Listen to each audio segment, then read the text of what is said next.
الله من الشيطان الرجيم. بسم الله الرحمن الرحيم.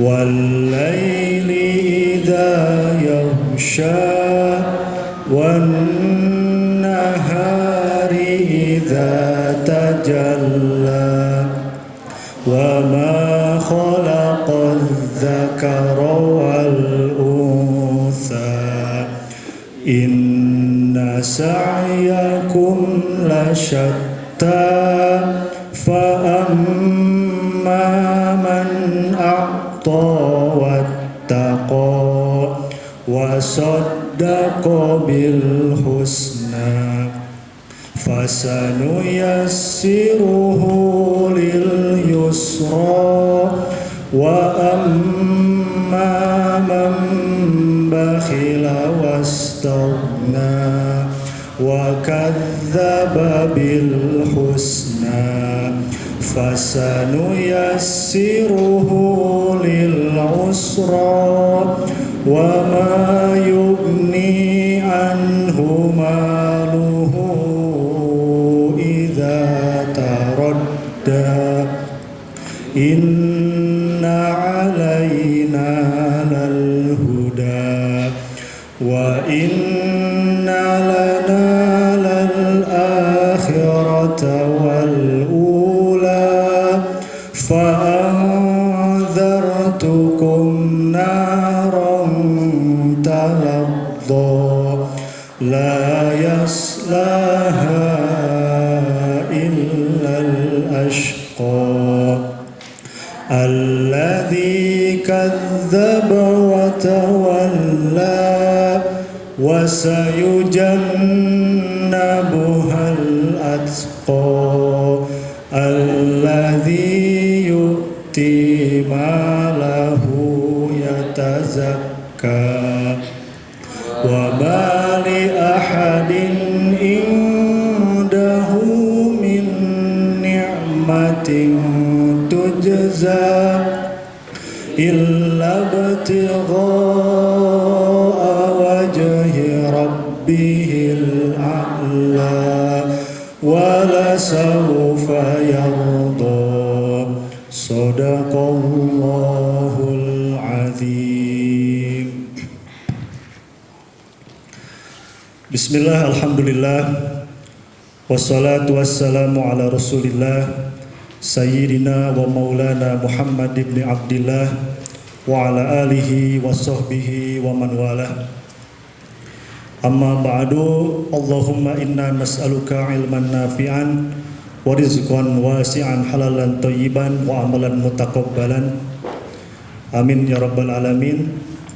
Bapak dan Ibu sekalian, puji dan syukur marilah kita panjatkan kehadirat Allah Ta'ala yang telah menghadirkan berbagai macam kenikmatan ke dalam hidup kita, sehingga kita semua masih Allah berikan kesempatan, usia, dan juga keluangan waktu untuk bisa hadir di dalam agenda rutin kita setiap hari Rabu. Tak lupa salawat beserta salam semoga selamanya tetap tercurah limpahkan kepada junjungan alam Habibana wa Nabiyana Muhammad sallallahu alaihi wasallam, dan juga kepada para keluarganya, sahabatnya, serta para pengikutnya hingga akhir zaman.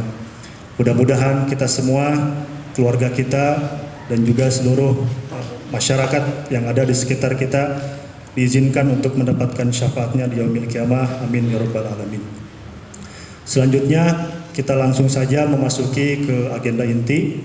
Insyaallah untuk kegiatan tausiah hari ini yang akan menyampaikan nasihat dan wasiatnya adalah yang terhormat Al-Ustadz Roy yang sudah hadir di tengah-tengah kita. Untuk itu waktu dan tempatnya saya persilakan kepada Ustadz.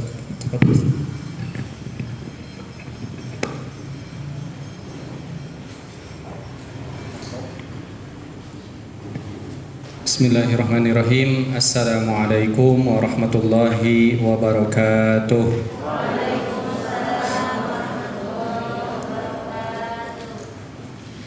Alhamdulillah, wassalatu wassalamu ala rasulillah wa ala alihi wa ashabihi wa man walah. asyhadu an la ilaha illallah wahdahu la syarika lah wa asyhadu anna Muhammadan abduhu wa rasuluh alladzi la nabiyya ba'dah. Rabbi shrah li sadri wa yassir li amri wahlul 'uqdatam min lisani yafqahu qawli. Subhanaka la ilma lana illa ma 'allamtana innaka antal alimul hakim. Allahumma faqihna fid din wa 'allimna at-ta'wil bi rahmatika ya arhamar rahimin. Amma ba'du.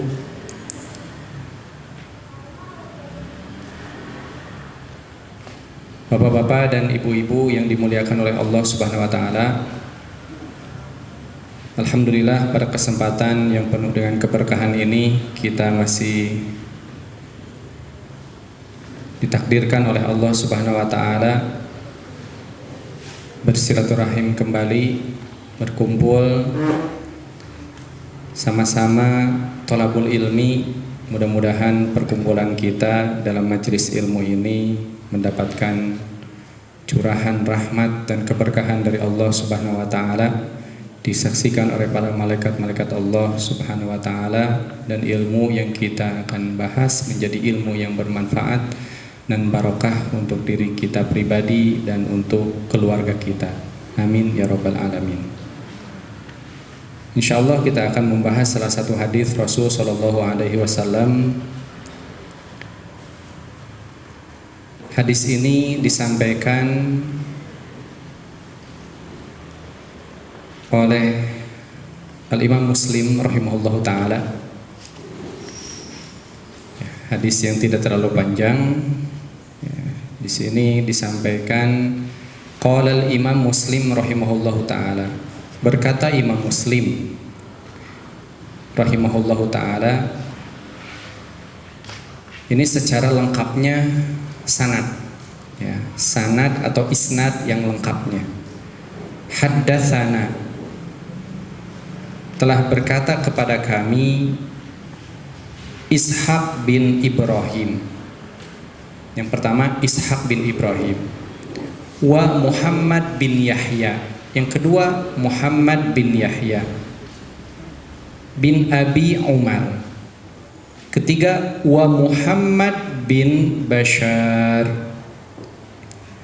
Ada 3 guru Imam Muslim. Jadi Al-Imam Muslim rahimahullahu ta'ala mengambil hadis ini dari 3 gurunya, Ishaq bin Ibrahim, Muhammad bin Yahya bin Abi Umar, dan Muhammad bin Bashar. Jami'an, dari ketiganya, Anis Thaqafi, dari gurunya Imam Muslim yang bernama As-Thaqafi. Dari satu guru As-Thaqafi punya murid 3. 3 murid ini menjadi gurunya Imam Muslim rahimahullah ta'ala. Qala, berkata Al-Imam As-Thaqafi, qala Ibnu Abi Umar, gurunya yang bernama Ibnu Abi Umar, haddatsana, kata Ibnu Abi Umar telah berkata kepada kami Abdul Wahhab, an dari Ayyub, an Abi Qilabah, an Anas bin Malik. Jadi mendekati terus, ya, dari tabi'ut tabi'in sampai kepada tabi'in, sampai kepada sahabat Anas bin Malik. Ini yang disebut dengan sanad yang bersambung. Jadi nyambung seluruhnya, ya, silsilatus sanadnya, rantai dari sanadnya nyambung kepada sahabat Rasulullah yang bernama Anas bin Malik.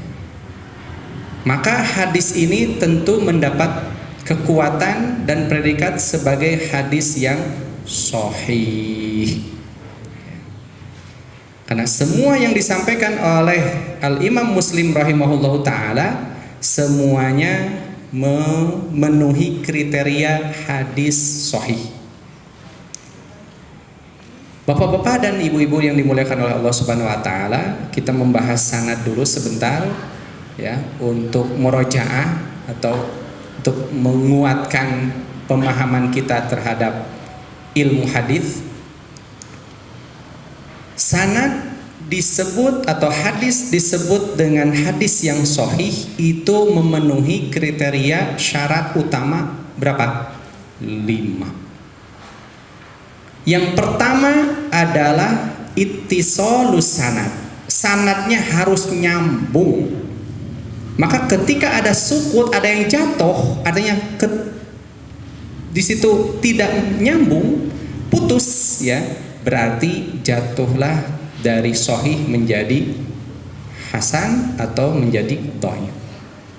Ya. Jadi yang pertama, yang paling utama ittisalus sanad. Sanadnya harus sambung. Yang kedua adalah adalatur ruwat. Perawinya atau yang tadi disebutkan siapa? Gurunya Imam Muslim, guru-gurunya Imam Muslim, guru-guru-gurunya, terus sampai kepada tabi'in.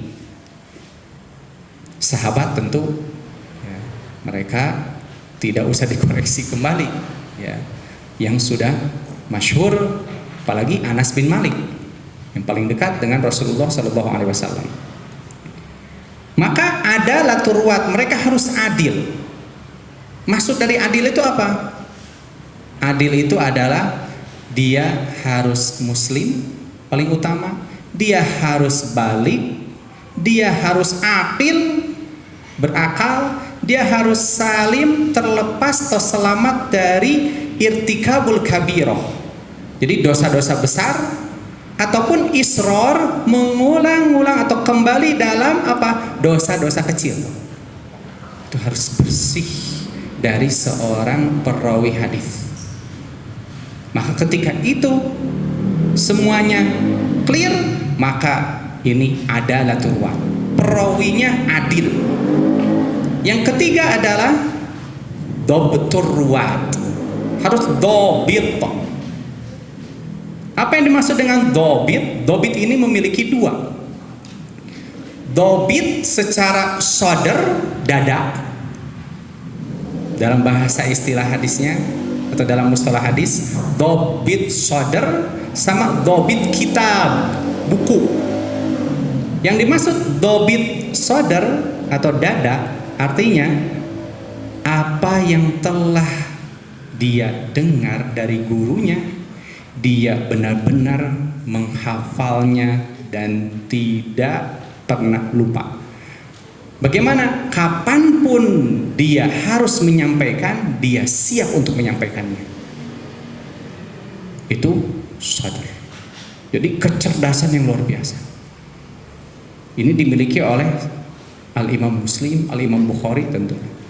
Kalau di karangan sahabat yang paling tertinggi Abu Hurairah. Ya. Itu sadar. Adapun tadi dobit yang kedua, dobitnya secara kitab. Secara hafalan ya dia agak kurang, tapi apapun yang dia dengar dari gurunya dia tulis dengan baik dan lengkap. Jadi dia meriwayatkan hadisnya kepada murid-muridnya dengan memegang buku. Itu disebut dengan dobit kitab. Bagaimana hadisnya? Kuat ya. Nah, ketika tidak memenuhi kriteria itu, kadang salah, kadang lupa, sudah langsung ditandai ini tidak dobit ya, kurang. Yang keempat ya, ada musyudzuz. Jadi nggak boleh ada syadz. Apa yang maksud dengan syadz? Syadz itu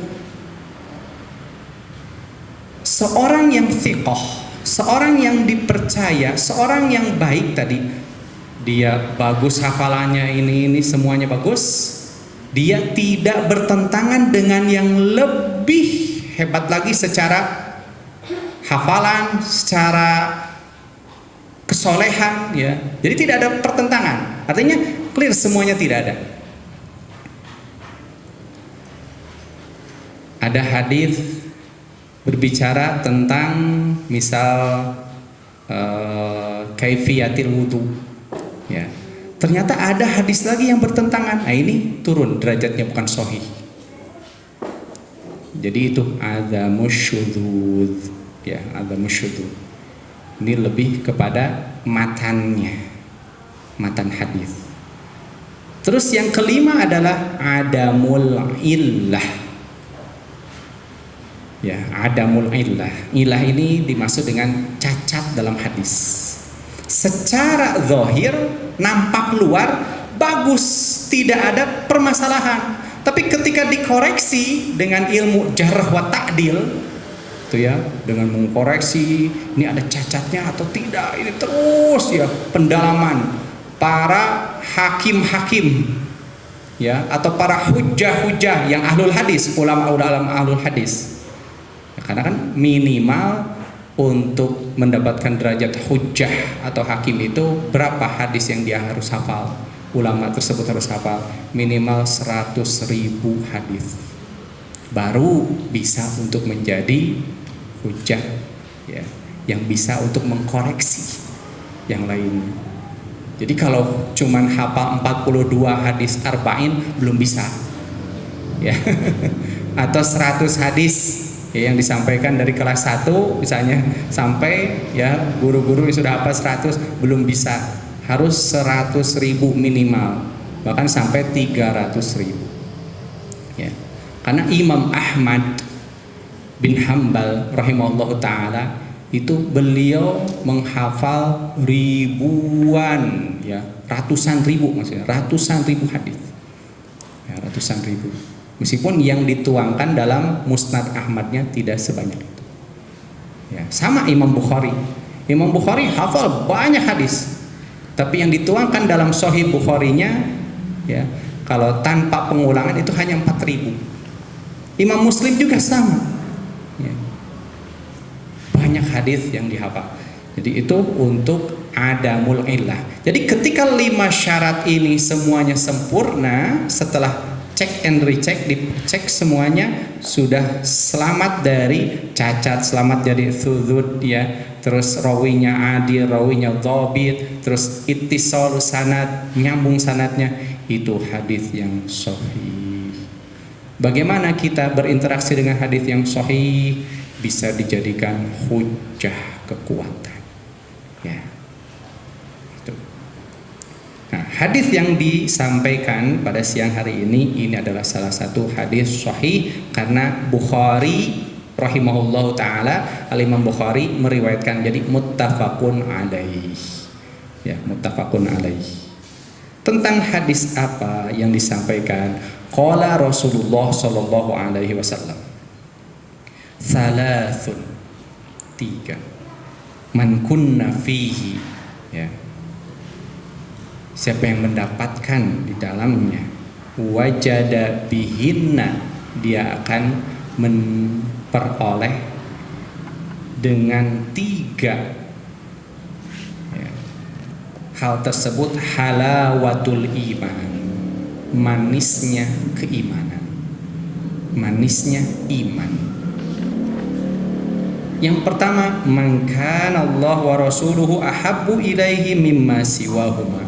Ketika Allah dan Rasulnya menjadi yang paling dicintai daripada yang lainnya.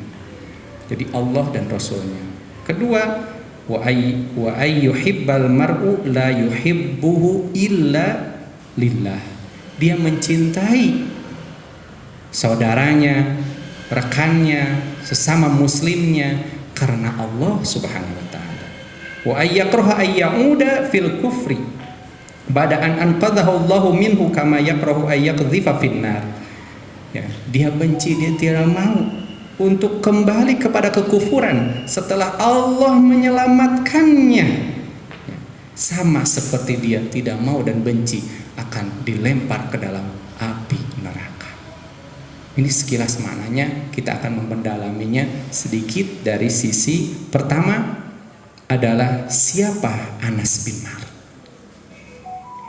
Anas bin Malik radhiyallahu taala anhu dari 6 sahabat yang paling banyak meriwayatkan hadis. Anas bin Malik. Al-Ansari An-Najari Al-Khazraji. Jadi dari kabilah kaum Ansor, Khadraj, berarti di Madinah. Ya, dari Madinah. Mendapatkan lakop atau kunyah panggilan dari Rasulullah Abu Hamzah. Itu pemberian Rasulullah Shallallahu Alaihi Wasallam. Beliau juga sebagai khadim. Apa khadim? Pelayan, pembantu, ya, yang membantu, yang menyiapkan segala kebutuhan Rasulullah Shallallahu Alaihi Wasallam. Ya. Nah, tepatnya lahirnya kapan? 10 tahun sebelum hijrahnya Rasulullah ke Madinah. Jadi ketika Rasulullah hijrah, berapa umurnya? 10 tahun. Singkatnya, kata Anas bin Malik radhiyallahu taala anhu, Abu Tolhah membawaku. Siapa Abu Tolhah? Abu Tolhah adalah sahabat Rasulullah Shallallahu Alaihi Wasallam ketika Ummu Salim, ya, yakni ibunya dari Anas bin Malik,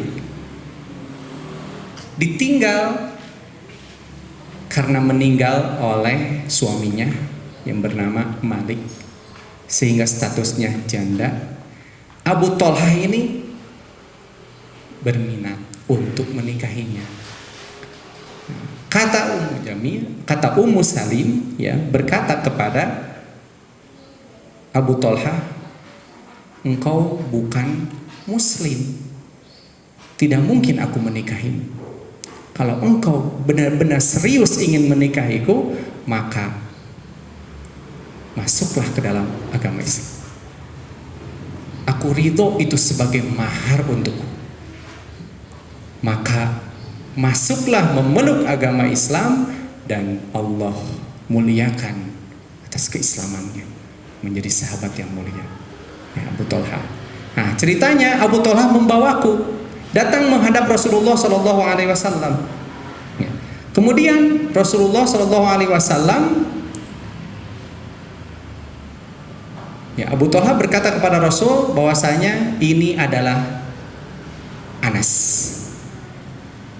akan membantumu, akan menjadi pelayan untukmu. Umurnya masih 10 tahun. 10 tahun berapa sekarang? Kelas 3, kelas 4 ya? Kelas 3 atau kelas 4? Kelas 3, kelas 4 SD. Jadi mulai umur segitu sudah menjadi, ya, suka bantu-bantu di rumah Rasulullah Shallallahu Alaihi Wasallam. Tentu Rasul sangat mencintainya, sangat sayang kepadanya, karena meringankan beban-beban Rasul, yang minimal sedikit beban dari membersihkan rumah, menyiapkan air, ya, membersihkan sandal Rasul, menyiapkan pakaian Rasul. Ini dilakukan oleh Anas bin Malik, oleh Anas bin Malik radhiyallahu taala anhu, sehingga Rasulullah mengambilnya. Ada ikatan khusus antara keluarga Anas bin Malik dengan Rasulullah Shallallahu Alaihi Wasallam. Sesuai pengakuannya bahwasanya datang Rasulullah, yakni masuk Rasulullah, dan kami berada ketika itu, saya, kata Anas bin Malik, kemudian ibu saya, kemudian Ummu Hiram. Itu adalah bibi saya dari ibu, disebutnya kholah, ya, kholati, bukan ammah. Kalau ammah bibi dari bapak, itu kholatun. Jadi kholati, bibi dari ibu. Jadi Rasulullah ada pas masuk, ini bertiga ada di dalam, ya. Bahkan Rasulullah sering masuk ke rumahnya Anas bin Malik. Kenapa? Ada hubungan nasab. Kemungkinan nasab dari ibunya Rasulullah Aminah. Atau hubungan gara-gara apa? Rodho'ah, saudara persusuan. Itu ada dua kemungkinan. Tapi ibunya Anas bin Malik, Ummu Salim ini sebagai mahramnya. Jadi bukan mahram, tapi sebagai mahram Rasulullah. Jadi biasa. Ini yang menjadikan keberkahan oleh keluarga Anas bin Malik, sehingga tidak canggung kepada Rasulullah. Apa yang dimintanya? Suatu ketika bersama dengan Rasulullah, ibunya apa minta? Wahai Rasul, doakan untuk anak saya. Didoakan oleh Rasulullah SAW. Allahumma aktsir malahu, ya Allah banyakkanlah hartanya, wa waladahu, dan anak keturunannya, wa barak lahu fi, dan berkahkan. Itu riwayat yang pertama. Ada riwayat yang lainnya, tambahannya apa? Wa adkhilhul jannah. Kata Anas bin Malik, aku berharap dari tiga itu, yang dua Allah kabulkan di dunia, yang ketiga Allah kabulkan di akhirat. Dan benar, dua yang di dunia Allah kabulkan. Kenapa? Anas bin Malik salah satu dari sahabat yang kaya, bahkan memiliki kusur, istana-istana. Ya. Kenapa? Biasanya yang memiliki kebun, ya, pertanian, itu dalam 1 tahun itu biasanya 1 kali berbuah. Ini kebunnya Anas bin Malik 2 kali berbuahnya dalam 1 tahun. Ya. Jadi ada percepatan di situ, keberkahan, ya, keberkahan. Sehingga ya sesuai dengan doa yang disampaikan oleh Rasulullah SAW tadi. Karena apa? Permintaan dari ibunya. Jadi nggak usah tanggung-tanggung, minta aja yang spesial dari Rasulullah. Rasulullah doakan itu. Karena kecintaannya tadi ya Rasulullah kepada Anas bin Malik. Kemudian wawaladahu, terbukti Anas bin Malik memiliki keluarga yang banyak. Ada 127 anak-anak dan cucu-cucunya. 127. Semuanya ahfad. Ahfad itu adalah anak laki-laki, cucu dari anak laki-laki. Ada 2 katanya perempuannya, cuma 2 perempuannya. Berarti rata-rata semuanya laki-laki. Ditotalkan 127. Berarti kalau laki-laki saja 125. Ada perempuan 2. Ini kan sesuai doa, ya Allah banyakkanlah keluarganya. Dan Anas bin Malik salah satu sahabat Rasulullah SAW yang dianugerahkan umur yang panjang, ya, umur yang panjang. Kemudian di sini ada keistimewaan dari Anas bin Malik radhiyallahu taala anhu, bagaimana Anas bin Malik menjaga rahasia Rasulullah SAW. Seorang sahabat Anas bin Malik yang kesehariannya bahkan berapa lama? 10 tahun di dalam rumah Rasulullah. Suatu ketika Umar bin Khattab radhiyallahu taala anhu datang, Anas bin Malik ada di sini. Umar bin Khattab ingin bertemu dengan Rasulullah sallallahu alaihi wasallam. Kemudian Anas bin Malik sedang bermain dengan yang sebaya, anak-anak lah, ma'al ghilman, ya, bersama anak-anak yang lainnya, karena umurnya masih kecil. Ketika Rasulullah wafat, berarti umurnya 20 tahun. 20 tahun. Nah, ketika itu aku dipanggil oleh Rasulullah sallallahu alaihi wasallam. Aku disuruh oleh Rasulullah untuk membeli sesuatu, ya, atau untuk memenuhi hajatnya Rasulullah, ya. Nah, ketika itu di pertengahan jalan aku bertemu dengan ibuku. Kata ibuku, mau kemana engkau wahai Anas? Dan ditanyakan oleh ibunya, apa yang menjadi hajatmu? Kata Anas bin Malik, Rasulullah menyuruhku untuk tidak membicarakan ini kepada yang lainnya. Itu ya. Jadi itu menjadi rahasia antara Anas bin Malik dengan Rasulullah SAW. Oh seperti itu Anas bin Malik, kata ibunya. Kalau seperti itu jangan engkau bocorkan rahasia itu kepada siapapun. Kalau enggak, saya akan bawa kamu tidak akan menjadi pelayan Rasulullah SAW, kata ibunya. Ya, dan disitulah ya, sampai ibunya pun yang nanya tidak diberitahu. Tuh. Jadi sangat menjaga amanah dari Rasulullah SAW. Anas bin Malik radhiyallahu taala anhu. Kemudian ketika terjadi perang Badar yang pertama kali dalam sejarah, Anas bin Malik hadir tapi tidak ikut perang. Ya. Hadir untuk melayani Rasulullah SAW karena belum cukup umurnya. Jadi ikut serta tapi tidak di medan perangnya. Ya, melayani, tetap menjadi pelayan Rasul Shallallahu Alaihi Wasallam, menyediakan segala kebutuhan Rasulullah Shallallahu Alaihi Wasallam.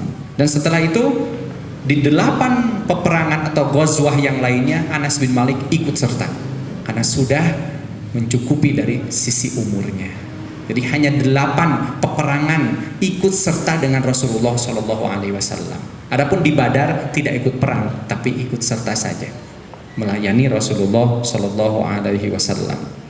Ya, kelebihan dari Anas bin Malik yang tidak dimiliki oleh sahabat-sahabat Rasulullah yang lainnya, tadi Anas bin Malik mengetahui bagaimana Rasulullah di dalam rumah. Ini karena Abu Hurairah belum tentu bisa masuk ke rumah Rasul dengan bebasnya. Anas bin Malik ini bisa. Ya. Makanya banyak hadis yang berkaitan dengan yang di dalam rumah yang tidak disaksikan oleh sahabat-sahabat yang lain. Ya. Tapi kan ketika di dalam rumah tetap ada di mana Rasul tidak bisa dilihat ketika Rasulullah bersama istrinya di dalam kamar. Maka di situ disampaikan oleh Aisyah. Jadi ada. Ya. Selain di luar itu di luar kamarnya istrinya Rasulullah, ya, di luar kamar Aisyah, Anas bin Malik sebagai saksi dan menyaksikan semuanya. Gitu ya. Nah, Bapak dan Ibu yang dimuliakan oleh Allah Subhanahu wa taala, disampaikan di sini dalam hadis bahwasanya aku mengabdi kepada Rasulullah Shallallahu Alaihi Wasallam selama 10 tahun. Ya. Tidak pernah berkata Rasul kepadaku satu perkataan pun apa, kenapa engkau lakukan itu? Dan tidak pernah Rasul berkata kepadaku apa yang mau engkau lakukan, tidak pernah. Jadi membebaskannya. Ya. Mengkritik tidak pernah. Ya. Bahkan dalam riwayat yang lainnya tidak pernah mengejekku, tidak pernah memasang muka yang masam di depanku, tidak pernah. Selalu penuh dengan senyuman, tidak pernah memukulku apalagi. Ya. Itulah Rasulullah SAW. Bahkan tidak pernah menyuruhku sampai aku capek. Ya. Ketika ada seseorang dari keluarga Rasulullah memerintahkanku untuk melakukan hal dan aku merasakan letih, maka apa kata Rasulullah? Tinggalkan wahai Anas bin Malik. Kalau Allah berkehendak, Allah takdirkan itu akan terjadi. Udah tinggalkan. Gitu. Saking sayangnya Anas bin Malik. Ya, saking sayangnya Rasulullah kepada Anas bin Malik radhiyallahu taala anhu. Hadis yang disampaikan dari Anas bin Malik tidak banyak, ya, tetap masih mengalahi, ya, masih top rekornya Abu Hurairah. Di sini hanya 1286 hadis dari Anas bin Malik. Karena kan di luar rumah Anas bin Malik tidak ikut dalam majlis, tidak ikut, gitu ya. Jadi lebih banyak. Kenapa Abu Hurairah lebih banyak? Karena kan di dalam majlis itu disampaikan semuanya. Ya, jadi itu. Meskipun hanya 3 tahun, tapi kan selalu standby, selalu ada hadir dalam majelis Rasul, pengajian Rasulullah, ya wajar banyak sekali hadis-hadisnya. Gitu dari Abu Hurairah radhiyallahu taala anhu. Ya, adapun dari Anas bin Malik tidak. Nah, wafatnya ketika Rasulullah Shallallahu Alaihi Wasallam wafat, tentu sangat sedihlah Anas bin Malik. Ya, ditinggal oleh kekasih tercintanya, yakni Rasulullah Shallallahu Alaihi Wasallam. Berat hati. Ya. Maka ketika itu Anas bin Malik ya, menjadi saksi, karena panjangnya tadi umurnya, menjadi saksi dalam fitnah yang terjadi di antara para sahabat. Ya. Kan di situ peran para munafikin, pengadu domba sudah tersebar. Ya, Muslim berkedok, ya banyak diadu domba. Nah, akhirnya Anas bin Malik pindah ke Basrah, ke kota di Irak, pindah ke sana sampai wafat di sana. Ya. Di tahun berapa? Tahun 93 Hijriah. 93 Hijriah. Berapa umurnya ketika itu? 103. Ya. Allah berkahi umurnya 103 tahun. Panjang umur, tapi banyak amal solehnya. Mudah-mudahan Allah berikan kepada kita semuanya. Amin ya robbal alamin. Ya. Kalau Allah takdirkan panjang umur, minta barokah, ya, banyak amal solehnya. Ya. Nah, hadis ini terdapat pada Imam Bukhari, Imam Muslim, terus Imam At-Tirmidzi, An-Nasai, Ibnu Majah, termasuk juga dalam Musnad Ahmad bin Hambal. Ya. Nah, penjelasan dari hadis ini yang pertama adalah bahwasanya Rasulullah Shallallahu Alaihi Wasallam menyampaikan salasun, ya, ada 3 hal atau 3 amalan. Ya. Ketika kita melakukan 3 hal itu, maka insya Allah kita akan mendapatkan nikmatnya, kenikmatan dari iman kita. Jadi ada 3 indikator, ya, kalau bahasa ini ada 3 indikator yang mana di sini ketika kita melakukan dari 3 ini atau 1 di antara itu, kita mendapatkan nikmatnya dari iman yang bersemayam dalam hati. Ya. Di sini disampaikan, diumpamakan sebagai apa? Manis, ya, halawah. Bahkan hadis yang lainnya sama dari Imam Muslim, to'mun itu rasa. Jadi rasanya akan terasa. Sama seperti kita melihat air, ya, cuman melihat saja, apakah bisa merasakan? Bisa. Ya. Maka bagaimana? Tentu dengan menyicipinya baru terasa. Ini air ini asam, manis atau bagaimana? Gitu. Nah, halawatu atau manisnya iman disampaikan dalam hadis ini sama seperti Allah mengumpamakan dalam surat Ibrahim ayat ke-24, alam taro kaifa daraballahu mathalan kalimatan thayyibatan kasyajaratin thayyibah. Ya. Tidakkah kau melihat, memperhatikan ketika Allah mengumpamakan perumpamaan kalimah thayyibah. Apa yang dimaksud dengan kalimah thayyibah? Keimanan, keikhlasan. Ya. Wasyajarah seperti apa? Seperti pohon yang baik. Jadi kalimat yang baik, yakni la ilaha illallah Muhammadur Rasulullah, itu umpama seperti pohon yang baik. Pohon yang baik ini seperti apa? Akson, ranting-rantingnya ini adalah ketika kita mengamalkan atau melakukan perintah-perintah Allah Subhanahu wa taala dan menjauhi dari larangan-larangan Allah Subhanahu wa taala dan Rasulnya. Dan daun-daunnya adalah ketika seseorang memperhatikan sesama muslim memperhatikan muslim yang lainnya. Dia akan subur terus. Wa thamratuha, adapun buahnya itu adalah amal ketaatan. Ya. Yani manisnya dari hasil itu. Jadi buah yang kokoh, pohon yang kuat, pohon yang kokoh, rantingnya amal-amal soleh kita, daun-daunnya ketika kita peduli kepada sesama, innamal mu'minuna ikhwah. Kita mengamalkannya, sesama muslim, sesama mukmin adalah saudara. Maka itu akan subur terus, maka dia akan mengeluarkan buah yang manis. Ketika itu tidak terjadi, maka tidak mungkin dan mustahil. Tidak ada buah yang keluar dari pohon yang gersang. Tidak ada buah yang keluar dari pohon yang tidak memiliki daun yang rindang. Maka itu kan proses. Akhir dari itu adalah ta'mul iman. Maka Rasulullah menyampaikan 3 indikator yang paling penting, 3 amalan yang paling penting kita lakukan.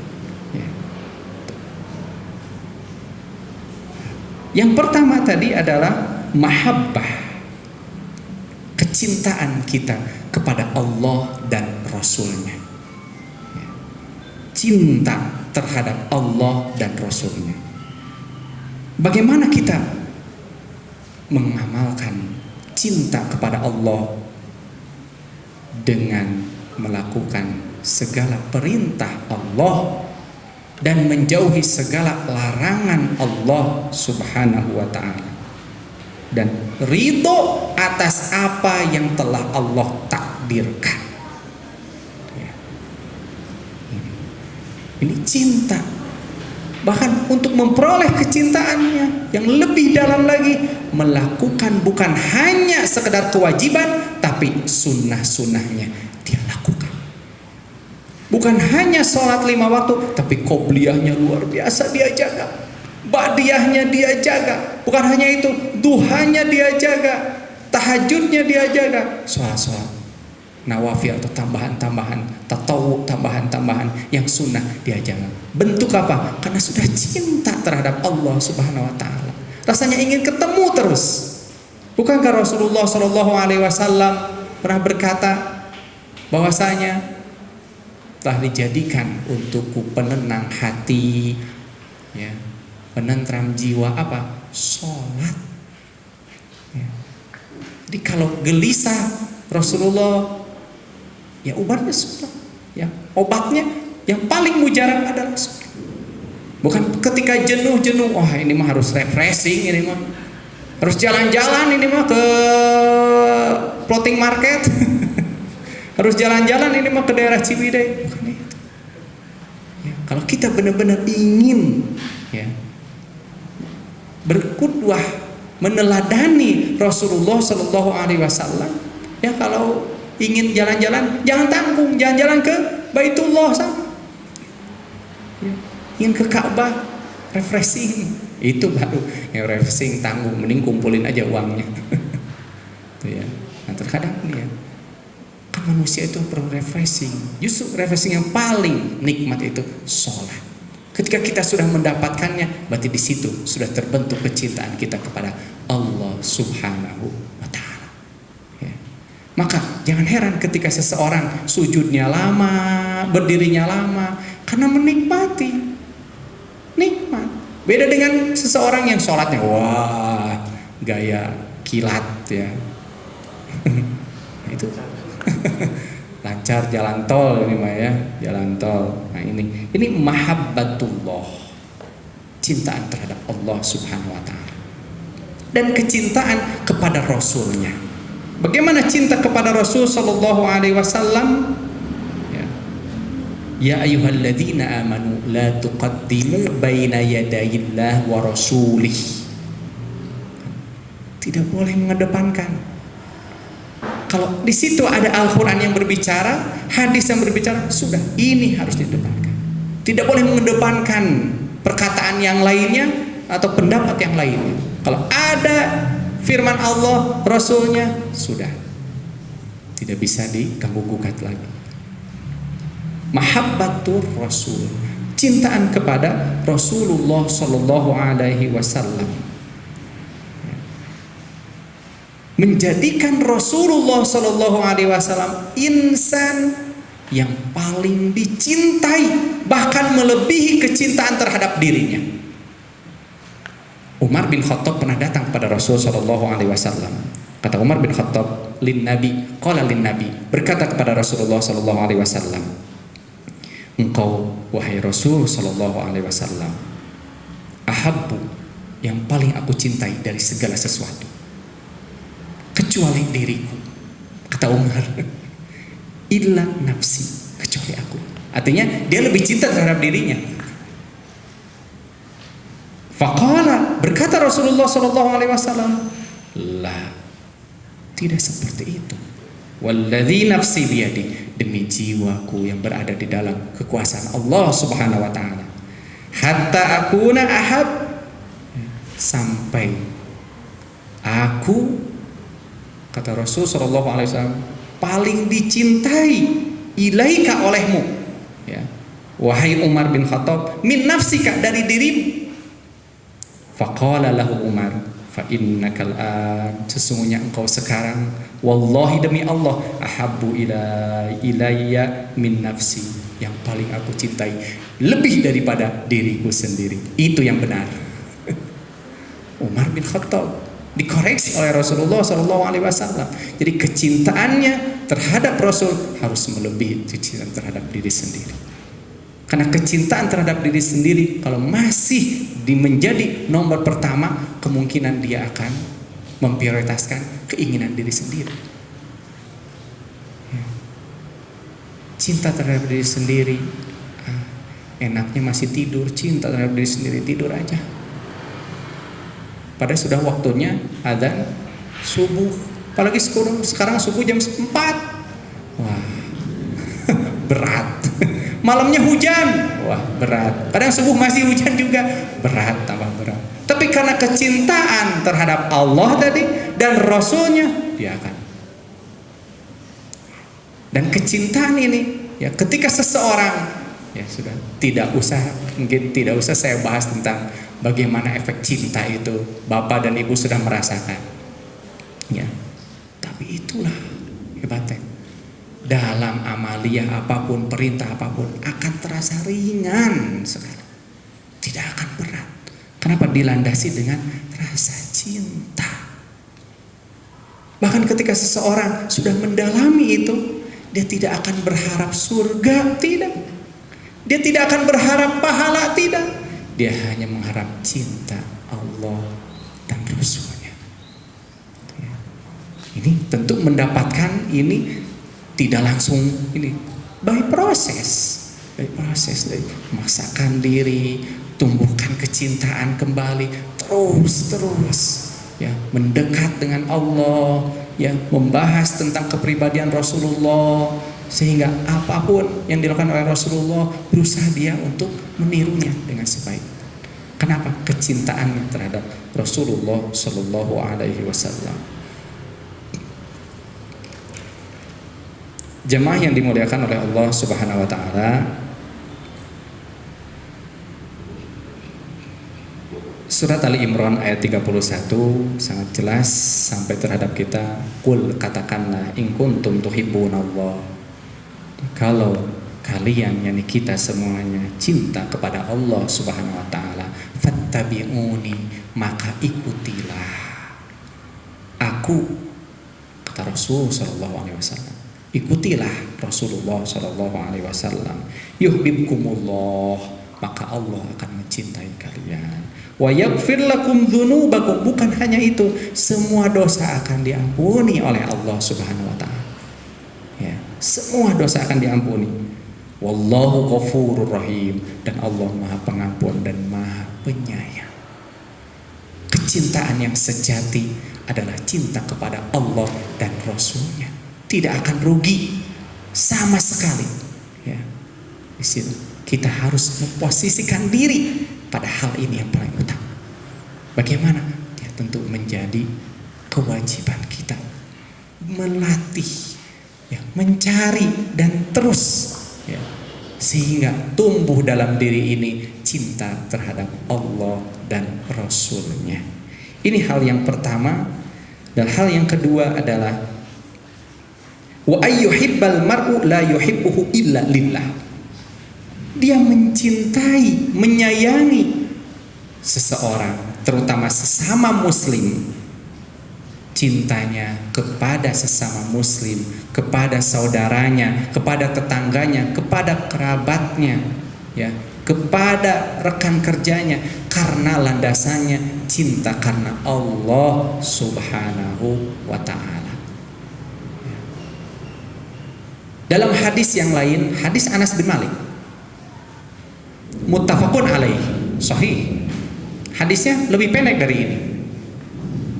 Mungkin Bapak sudah hafal, Ibu sudah hafal. La yu'minu ahadukum hatta yuhibba li akhihi ma yuhibbu li nafsihi. Tidak disebut dia memiliki keimanan yang sempurna. Ini tolak ukur kesempurnaan iman. Sampai apa? Sampai dia mencintai saudaranya, apalagi saudara sedarah, ya, apalagi itu saudara seiman. Tentu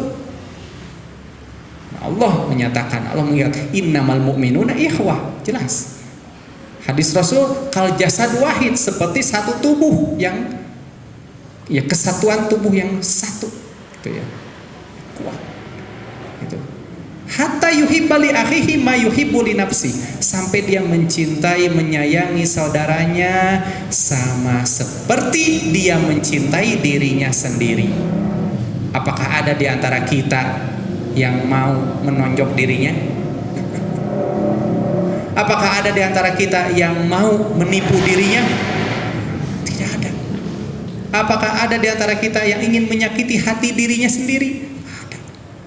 Begitu pula, ya, kepada orang lain, apalagi saudara satu keturunan terdekat. Ini tolak ukurnya. Maka disampaikan, manisnya atau nikmatnya iman akan dirasakan bagi orang-orang yang berupaya menghadirkan, menciptakan kecintaan terhadap saudaranya, tapi karena Allah Subhanahu wa ta'ala. Maka ketika seseorang sudah mencintai karena Allah Subhanahu wa ta'ala, ketika dia mendapatkan kebaikan dari seseorang, dia tidak akan bertambah cintanya, tetap 100%. Gitu ya. Sampai dia mendapatkan sesuatu yang tidak bernilai sekalipun atau hinaan, tetap cintanya 100%, tidak berubah. Itu cinta karena Allah Subhanahu wa ta'ala. Bukan cinta karena dia ngasih sesuatu, cintanya nambah lagi. Dia ngasih posisi dudukan ini, cintanya nambah lagi. Dia ngasih ke rumah, ya, uang jajan buat anak-anak, istri dikasih, dia kasih beras, tambah cinta. Bukan itu cinta karena Allah Subhanahu wa ta'ala. Ya. Maka ketika dia datang tidak bawa itu, berkurang cintanya, berkurang. Jadi kecintaan karena Allah, ya, ayyuhibbal mar'u la yuhibbu illa lillah. Itu. Jadi ini yang diharapkan oleh Allah dan Rasulnya, sehingga bagaimanapun kondisinya, ya, senang susah, tetap cinta ini terjaga. Bahkan diajarkan oleh Rasulullah SAW, sekalipun dia musuh kita, kita tetap sayang kepadanya. Kita berikan maaf. Sekalipun dia menzalimi kita, bagaimana? Apakah kita tidak memberikan maaf untuknya? Tetap. Kenapa? Landasannya cinta karena Allah Subhanahu wa ta'ala. Nah, Allah saja ketika kita berbuat dosa, kita istighfar berapa kali, Allah ampuni. Ini kan apa kita, ya, yang jauh dari kesempurnaan, yang banyak sekali kekurangan, ya. Itu hal yang kedua. Ya, kemudian yang ketiga, ya, wa ayyak kroha, ya, dia sudah benci, ya, Artinya benci untuk kembali ke dalam kekufuran. Seperti dia benci untuk dilemparkan ke dalam api neraka. Apa maksudnya? Dia menjaga ya keimanannya, amal solehnya, dia benar-benar jaga. Dia jaga kehormatan dirinya, keluarganya. Ya, dia jaga dari hal-hal yang tidak baik. Dia jaga perutnya dari hal-hal yang haram. Dia jaga lisannya dari pengucapan yang tidak elok, tidak baik untuk diucapkan. Itu. Ya. Kenapa? Hakikatnya Allah sudah menyelamatkan kita. Sadar itu. Allah sudah menyelamatkan kita. Yang sebelumnya kita tidak pernah ke masjid, Allah selamatkan jadi ahlul masjid. Maka teruslah. Ya, seperti apa tadi? Ibarat kita juga tidak mau untuk Allah lemparkan ke dalam api neraka, maka bersyukur dengan istiqomah. Istiqomah.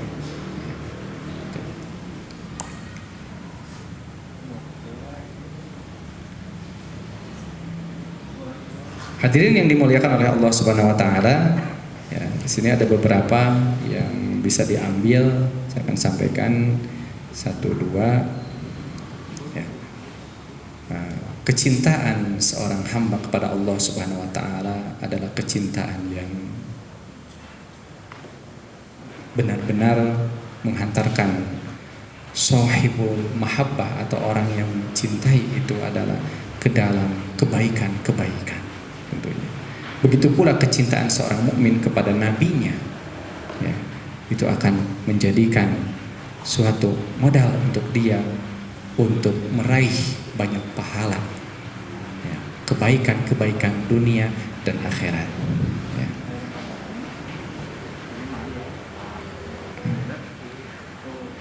Yang terakhir adalah kenikmatan atau manisnya iman. Ya, seorang mukmin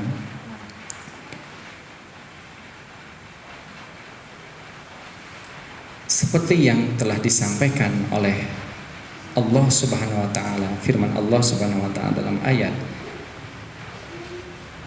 An-Nahl, ya, ayat ke-97, man amila sholihan, barang siapa yang beramal soleh, min dzakarin aw unsa, dari laki-laki atau perempuan, wa huwa mu'min, dan dia orang yang beriman, falanuhyiyannahu hayatan thayyibah, niscaya Allah akan, ya, menganugerahkan kepadanya kehidupan yang baik, ya, kehidupan yang penuh dengan keberkahan.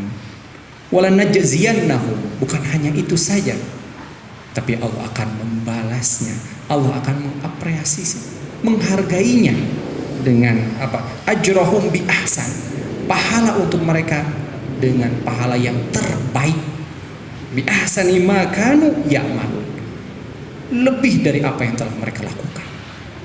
Maka inilah yang mendorong kita, nikmatnya keimanan itu di situ. Ya. Nikmatnya iman, Allah akan ngajar. Ya. Meskipun tadi ya awal kita mengharapkan pahala, tapi ketika kecintaan sudah merasuki diri kita, cinta terhadap Allah dan Rasulnya, hilang harapan itu. Hanya satu, kecintaan Allah dan keridhaan Allah yang kita harapkan. Itu yang bisa saya sampaikan. Mohon maaf atas segala kekhilafan. Enggak, kalau ada pertanyaan atau tambahan yang ingin disampaikan, masih ada waktu ya mungkin. Baik, Bapak Ibu dan sekalian, barangkali ada yang mau menyampaikan pertanyaannya. Monggo Ibu Neni.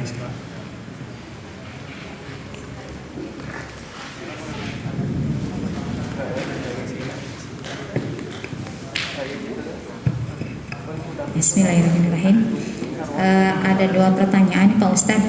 Pertama, kan kalau di dalam hadis itu ada yang namanya hadisnya sama, tetapi yang hadis yang pertama disebutnya itu hadis yang diriwayatkan oleh Bukhari Muslim. Sedangkan hadis yang kedua itu disebut hadis muttafaq alaih. Ini sebetulnya perbedaan antara itu apa? Kan ada yang muttafaq alaih, ada Bukhari Muslim. Nah itu sebenarnya kalau muttafaq alaih itu apa gitu? Itu yang pertama. Kemudian yang kedua, kita seringkali mengatakan bahwa kita tuh harus cinta sama Rasul, kita cinta sama Rasul gitu.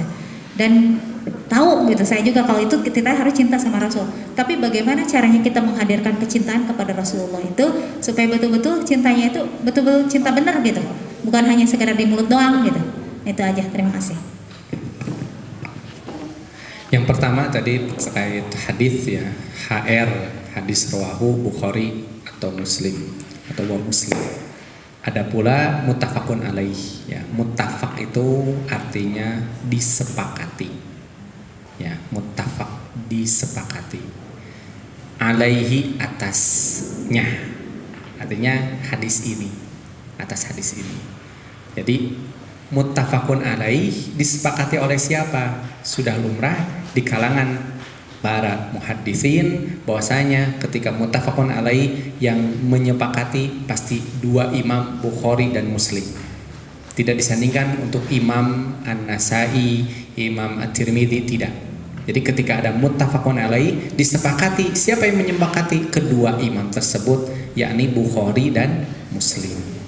Ya. Jadi bisa ditulis dengan rawahul Bukhari wa Muslim atau bisa ditulis dengan muttafaqun alaih. Ya, artinya sama gitu ya. Cuman tulisannya aja ya. Pas muttafaqun itu disepakati. Ya. Mufakat. Ya, sepakat antara Bukhari wa Muslim. Jadi kalau misalnya disepakati kayak gitu, bisa apa mungkin kan misalnya itu memang diriwayatkan oleh Imam At-Tirmidzi juga, Imam ini juga, tapi disepakati kan disepakati ya kalau berarti disepakati oleh Imam Bukhari dan Muslim. Apakah seperti itu ataukah memang muttafaq alaih itu sudah orang Bukhari dan Muslim aja sama? Ya.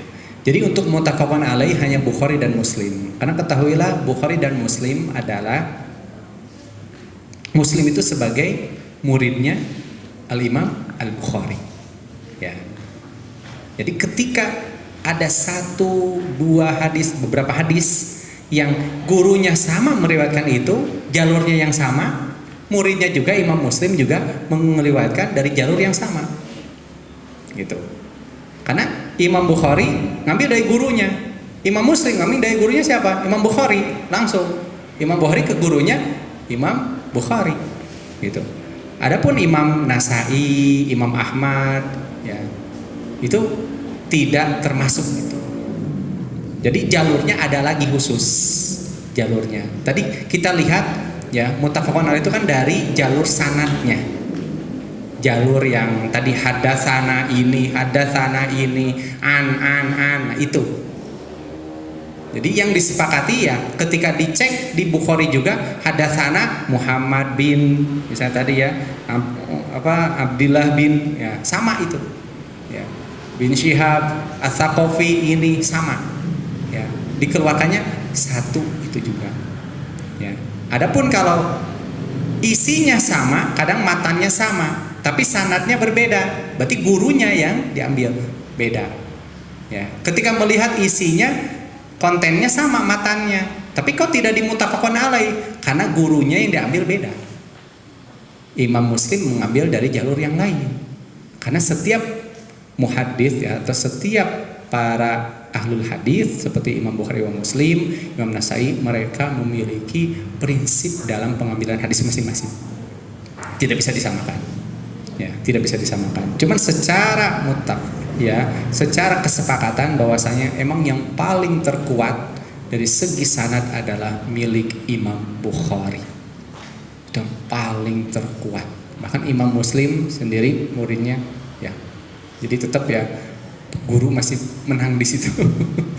Ya, gitu. Itu udah ketika dicek ya semua para ahlul hadis yang sekarang ya, karena ahlul hadis yang sekarang cuma ngecek saja, tidak bisa meriwayatkan karena semua kitab sudah semua hadis sudah dibukukan, sudah baku, sudah dibukukan. Kalau ketika Imam Bukhari, Imam Muslim ya belum terbukukan, makanya mereka menggagas itu, ditulis satu, tulis catatan ya. Maka dalam sejarah siapa yang pertama kali membukukan hadis itu? Al-Imam Malik ya. mazhab Maliki.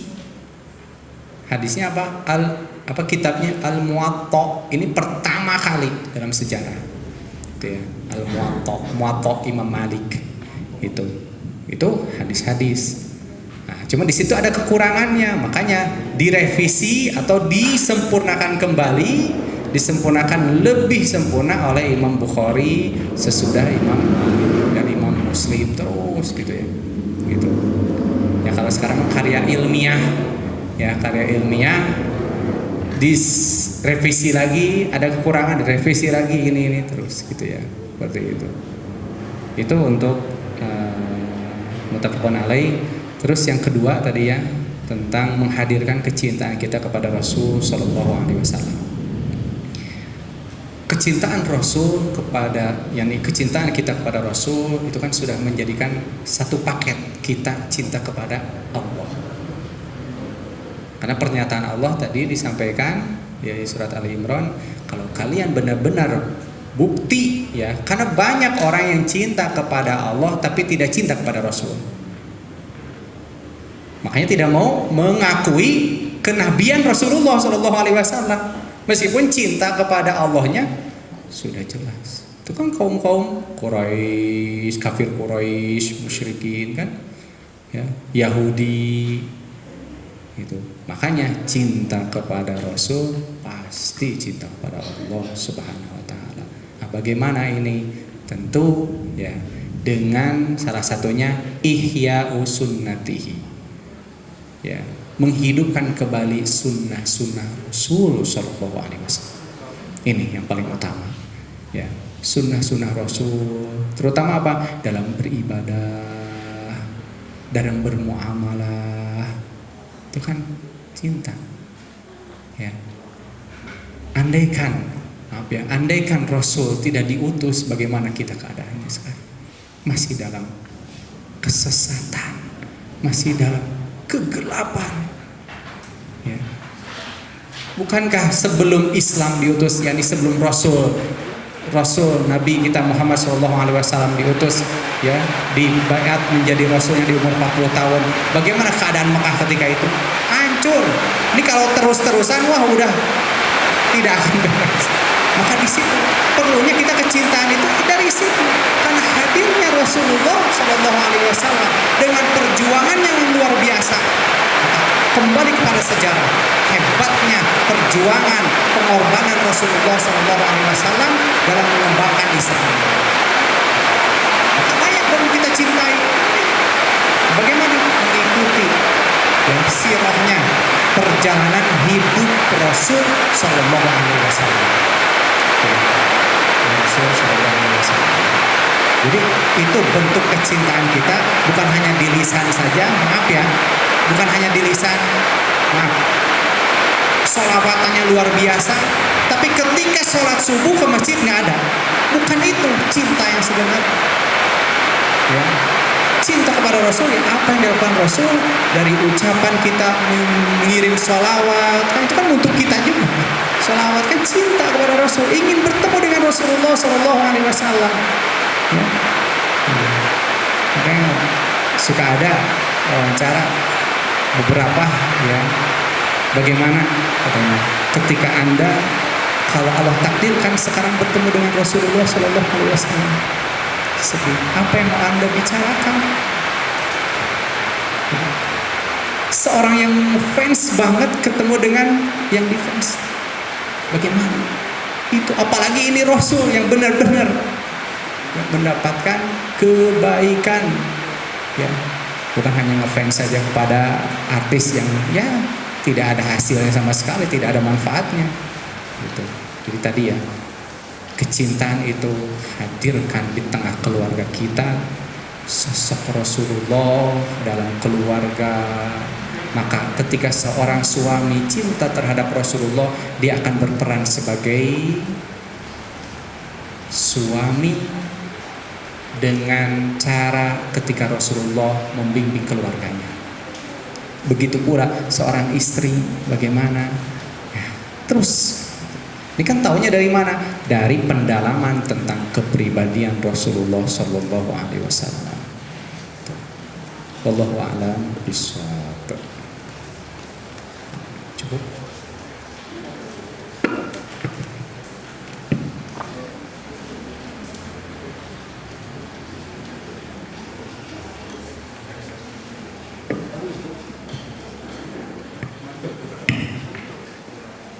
Alhamdulillah Bapak dan Ibu yang dimuliakan oleh Allah Subhanahu wa taala, tidak terasa sudah jam 2. Ya, kita akhiri majelis ini dengan berdoa kepada Allah Subhanahu wa taala. Kita membacakan istighfar atas segala kelalaian kita, kesalahan kita kepada Allah Subhanahu wa taala. Astaghfirullahaladzim, alladzi la ilaha illallah. Astaghfirullahaladzim, alladzi la ilaha tubu ilaihi. Astaghfirullahaladzim, alladzi la ilaha illa huwal hayyul qayyum. Allahumma salli wa sallim wa barik ala sayyidina wa maulana Muhammad wa ala alihi wa ashabihi ajma'in. Hamdan syakirin, hamdan na'imin, hamdan ni'amah wa yukafi'u mazidah. Ya Rabbana lakal hamdu kama yanbaghi li jalali wajhikal karim wa 'azimi sultanik. Rabbana zalamna anfusana wa illam taghfir lana wa tarhamna lanakunanna minal khasirin. Allahumma habbib ilayna al-iman wa zayyinhu fi qulubina wa karrih ilayna al-kufra wal fusuqa wal isyan waj'alna minal rasyidin. Allahumma adkhilna mudkhala sidqin wa akhrijna mukhraja sidqin waj'alna lil muttaqina imama. Rabbana hab lana min azwajina wa dhurriyyatina qurrata a'yun waj'alna lil muttaqina imama. Rabbana atina min ladunka rahmah wa hayyi' lana min amrina rasyada. Allahumma qsim lana min khasyatika ma tahulu bihi bainana wa baina ma'siyatik wa min ta'atika ma tuballighuna bihi jannatak wa minal yaqini ma tuhawwinu bihi alaina masa'ibad dunya. Allahumma matti'na bi asma'ina wa absarina wa quwwatina ma ahyaitana waj'alhu al-waritha minna waj'al tha'rana 'ala man zalamana wansurna 'ala man 'adana. Rabbana atina fid dunya hasanah wa fil akhirati hasanatan wa qina 'adzabannar. Bifadlika subhana rabbika rabbil izzati amma yasifun wa salamun 'alal mursalin walhamdulillahi rabbil alamin. Al-Fatihah.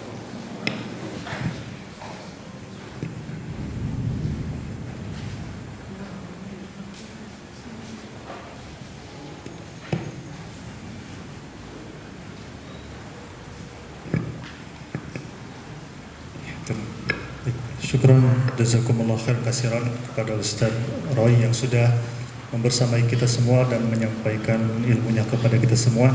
Mudah-mudahan 1 jam yang sudah kita lewati bersama ini menjadi amal soleh dan menjadi ilmu yang bermanfaat bagi kita, dan kita oleh Allah dijadikan orang-orang yang kelak merasakan halawatul iman. Amin ya rabbal alamin.